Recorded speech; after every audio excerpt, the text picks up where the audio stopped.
نبی پاک صلی اللہ تعالیٰ علیہ وآلہ وسلم کے سامنے سے ایک نوجوان گزرا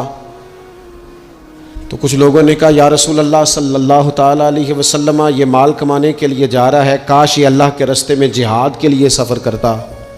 تو حضور فرمانے لگے اگر یہ اپنے بچوں کی روزی کے لیے بندوبست کرنے جا رہا ہے پھر بھی اللہ کے راستے میں ہی ہے۔ ماں باپ بہن بھائی بیوی بچوں کے حقوق ادا کرنے کے لیے کوشش کر رہا ہے تو بھی اللہ کے راستے میں ہی ہے، اور اگر اس لیے کوشش کر رہا ہے کہ میں کسی کے سامنے ہاتھ پھیلانے سے بچوں تو فرمایا پھر بھی اللہ کے راستے میں ہی ہے۔ محنت کریں، جد و جہد کریں، سہارے نہ تلاش کریں، اور اپنی زندگی اس طرح کی محنت والی بنائیں کہ آپ تھک جائیں شام کو۔